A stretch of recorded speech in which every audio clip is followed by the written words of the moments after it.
আসসালামু আলাইকুম। আপনারা সবাই কেমন আছেন? আশা করি ভালো আছেন।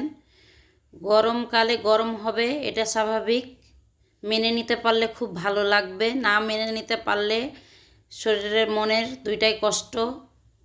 আজ এই গরমে আমি আপনাদের মাঝে নিয়ে এসেছি ডাটা দিয়ে মসুর ডালের ঝোল রেসিপি।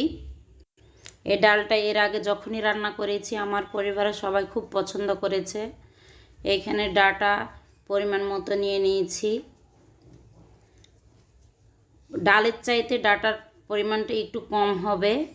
এখানে মসুর ডাল নিয়েছি হাফ কাপ, আদা বাটা 1 চামচ, 1 চা চামচ রসুন বাটা, 1 চা চামচ হলুদ গুঁড়ো, হাফ চা চামচ মরিচ গুঁড়ো দিয়েছি, কারণ এখানে আমি কাঁচা মরিচ দিব বাগারে, ওই জন্য শুকনো মরিচ গুঁড়াটা একটু কম দিয়েছি।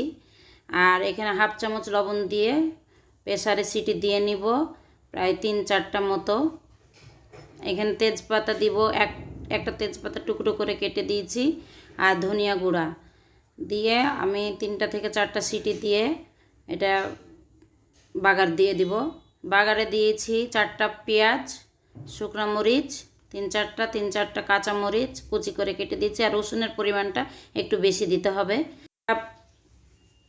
বড় রসুন আমি পুরোটাই এখানে দিয়ে দিয়েছি। এখানে পেঁয়াজগুলো একটু লাল বাদামি রঙের হয়ে আসলে আমি ডালটা ঢেলে দিব। এখানে আমি 5 ফোড়ন স্কিপ হয়ে গেছে, 5 ফোড়ন দিয়েছি হাফ চা চামচ মতো।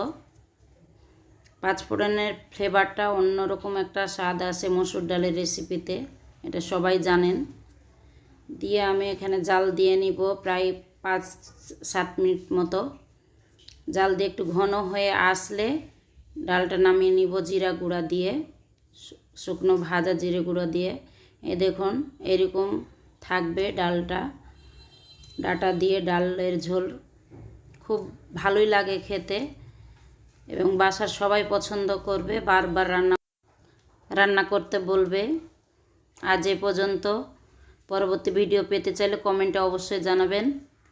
ভালো থাকবেন, ধন্যবাদ।